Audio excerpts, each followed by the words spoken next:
some petty shit now. What petty shit? Like being ties on a revenge thing. No, flirting. You just want to get back basically and do tit for tat. That's what you did, no?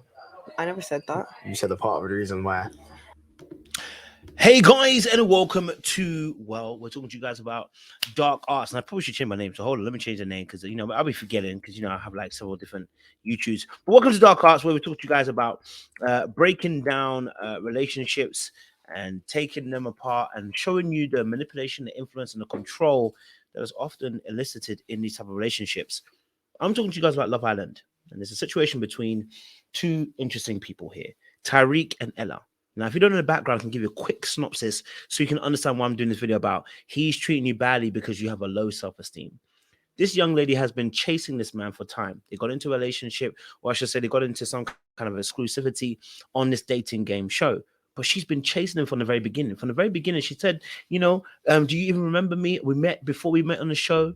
And she's been consistently telling him how he should feel throughout the whole entire time. She's been coaching, teaching him how he should feel and taking responsibility for his growth. Here's the problem with that. It's very codependent in some aspects. But the reality of the situation is she has a low esteem. She has a low self-esteem. And that is why he doesn't treat her with the respect that she actually requires. Now, people will talk about it saying, I love them. They're like toxically good. But no, the reality of the situation is there's a power dynamic going on between the two of them. Here's the power dynamic. He knows that she wants him more than he wants her. At any given moment, he knows he can go out and get another girl.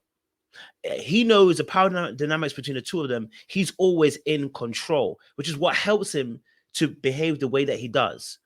Right now, he's a very honest game player by all means. He will tell her absolute mad truths, but that's because he knows he has the power in the relationship between the two of them. That's because he knows he can get another one by you in a minute, right? And because of that power dynamic, he mistreats her. And when I say mistreats, I don't mean in the most evil, the heinous ways. I'm talking about the fact that he just kind of is blasé and he does whatever he wants to do whenever he wants to do it, right? With a lack of consideration for Ella, right? And so this situation is a prime example of what we say about men will treat you badly when you don't have a good self-esteem.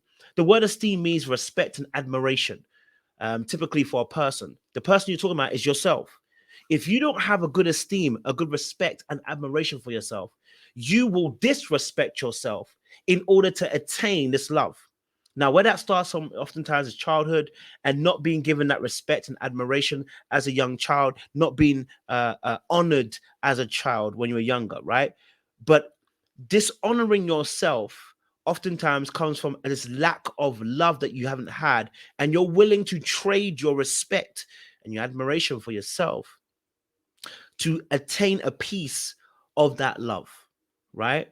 When we talk about self-worth, it is sufficiently good. When we talk about the word worth, sufficiently good, important, or interesting to justify a specified action deserving to be treated or regarded in a way specified. I like that wording, deserving to be treated or regarded in a way specified. The reason why you're not being treated in the way that you want to specify is because you don't believe that you're even worth what you're asking for. The reason why you go into negotiations with a man in a relationship and ask for £10 treatment, but you get a £5 treatment is because you believe you're only really worth £5 and you're unwilling to walk away from the deal when it's not matching your actual representation. Let me give you an example again. You go into negotiations with somebody, right? And you pay, so you tell the person, I'm worth, or this product is worth £10. You get there and the person says, no, I'm going to pay 5. You tell them, no, it's 10. They said, no, it's 5. Who backs down? Who backs down first? Well, if you truly believe that your product is worth £10, you're going to tell a person, I refuse to quit and I'm going to go my way. Thank you very much. Right? Because you believe that you're worth £10. This is what happens in relationships. Your low esteem of yourself, your lack of self-worth will have you negotiating your price all the way down, not to its actual level. And that's why you're getting mistreated, because why would I treat something that is worth a lot badly? Who treats something that is luxury worth a lot badly? When it's a rare commodity, when it's got value, no one treats that thing badly, apart from a fool. Well, I'm hoping, obviously, the people that you're meeting are not fools. Men are not stupid. Now, they're more instinctive, yes. And maybe they can't break down the game to you 100%, but they're not stupid. They very much understand this idea of value and currency. And so when they're talking to you and they're having relations with you, they are categorizing you. And when Tyrique got into a relationship with this young lady, she gave him the keys to the city when she said, "Do you remember me? I can't believe you don't remember me. He definitely remembers me. He's lying." When every time you try to talk for me and you fill in the narrative yourself, you are killing yourself. Why are you filling in the blanks for me? You are telling him how to feel. And that is Eranos. You don't tell someone how to feel. You let them feel what they feel. Don't try to guide how I feel. So you're mothering me at that point. And even then, a mother shouldn't be doing that. You don't mother someone. You shouldn't even be, sorry, you shouldn't even be trying to tell the person how they actually feel. Because that's what Tyrique's been getting from her. She's been mothering him in the emotional maturity area and recognizing his emotions. But he knows that. And he knows the dynamic he's got creates it in his favor. I'm not mad at him. It's just a game. It's just real life.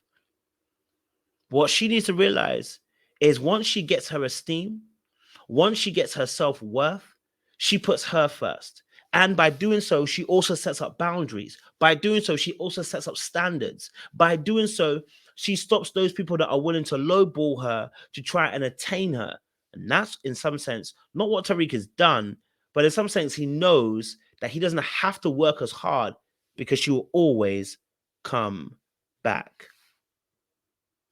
Ella will always come back. She came back. She chose another man in Casa Amor and came back real quickly. Why? And if you don't understand what that Casa Amor means, they're on a dating show and they go to another island separate from their boyfriends, or sorry, separate from the partners that they like. And when they see what they see, if they like what they like, they bring that person over. She brought that person over and immediately folded and went back to Tyrique, her ex. Why? Because she had no self-worth. And she was hoping that because he's a big fish to her, that she could win. The problem with that is she had put all her eggs in the one basket and was trying to hope on a wing and a prayer that this man would see her and value her at the price that she put. Reality is he doesn't see her and value her at that price. That's why he can talk reckless, behave anyhow, move how he wants to move, and be so brutally honest that it hurts. The game's the game, they say.